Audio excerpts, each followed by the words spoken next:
বীরভূমের জয়কৃষ্ণপুর উচ্চ বিদ্যালয় এবং দখলবাটি গ্রাম পঞ্চায়েতের যৌথ উদ্যোগে আয়োজিত হতে চলেছে এক বিশেষ যোগাসন প্রতিযোগিতা। স্বর্গীয় দিব্যেন্দু সাহা সোনাদার স্মৃতি উদ্দেশ্যে প্রথম বর্ষের সারা বাংলা ওপেন ট্র্যাডিশনাল ও রিদমিক যোগাসন প্রতিযোগিতা 2025। এই ঐতিহাসিক প্রতিযোগিতার সহযোগিতায় রয়েছে West Bengal state yoga culture association, Birbhum জেলা যোগা কালচার অ্যাসোসিয়েশন এবং SR গুরুকুল যোগা সেন্টার।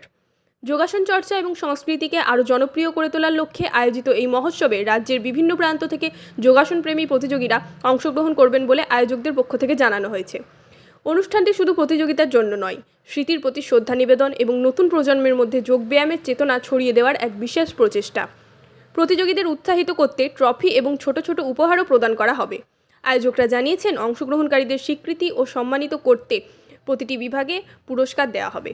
বীরভূমের মাটিতে এই যোগাসন প্রতিযোগিতা একদিকে যেমন স্মৃতিকে অমর করবে, অন্যদিকে তেমনই সুস্থ শরীর, সুন্দর জীবনযাত্রার বার্তা ছড়িয়ে দেবে। বীরভূমের রামপুরহাট থেকে ক্যামেরায় অঙ্কন লেটের সঙ্গে Sayan ভান্ডারীর report, Tarapith TV.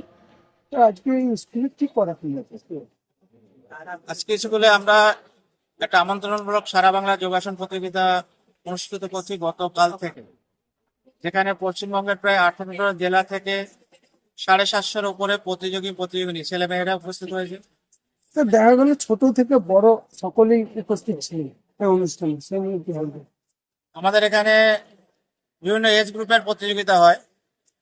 Below আমাদের সব থেকে মানে নিচের গ্রুপ হচ্ছে 3 থেকে 7 গ্রুপ শুরু, উপরেরটা অ্যাবাভ 60।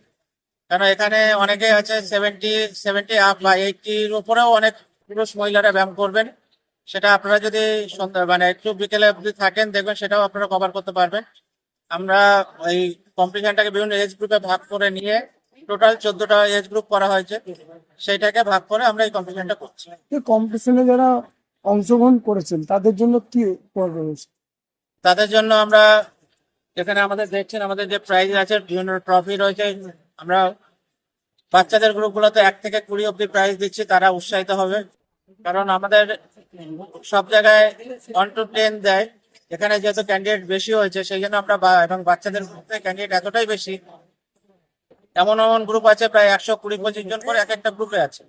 সেই জন্য আমরা প্রাইজের সংখ্যাটা বাড়িয়েছিলাম এবং বাড়িয়েছি, তারা যাতে উৎসাহ পায়, আগামী দিনে আরো ভালো প্রতিযোগিতায় অংশগ্রহণ করতে পারে, আমাদের বাংলার হয়ে যারা ন্যাশনালে খেলতে পারে, সেই উৎসাহ দেওয়ার জন্য আমরা প্রাইজের সংখ্যাটা বাড়িয়েছি 1 থেকে 20 অব্দি। প্রথম 3টে গ্রুপ ABC তাদের দিচ্ছে এবং বাকি গ্রুপগুলো 1 to 10। আজকের এই অনুষ্ঠানে কতজন অংশগ্রহণ করেছেন? প্রায় 750। কি নাম আপনার? Palash Sarkar, joint assistant secretary, West Bengal state yoga culture association. এই স্কুলে একটা এনজিও সংস্থার মাধ্যমে আমরা কৃষ্ণপুর হাই স্কুল এবং ওই দখলবাড়ি পঞ্চায়েত মিলে একসঙ্গে এই একটা যোগা কম্পিটিশনের অ্যারেঞ্জমেন্ট করেছি। এটা অল ওয়েস্ট বেঙ্গল জুড়ে সমস্ত মানুষ, ছেলে মেয়ে 1 থেকে 80 পর্যন্ত যোগা কম্পিটিশন হয়েছে। যোগা কম্পিটিশনটা মানে আমাদেরকে উদ্বুদ্ধ করে বলে আমরা এই যোগা কম্পিটিশনটা আয়োজন করেছি। এই কম্পিটিশন কবে থেকে শুরু হয়েছে? আগামীকাল 26 তারিখ থেকে শুরু হয়েছে। 26 তারিখ 5টা থেকে শুরু, আজকে সারাদিন চলবে, রাত 9টা-10টা অবধি। কি নাম আপনার? আমার নাম রুহুল আমিন ডাবলু, আমি দখলবাড়ি পঞ্চায়েতের টিএনসি অঞ্চল সভাপতি।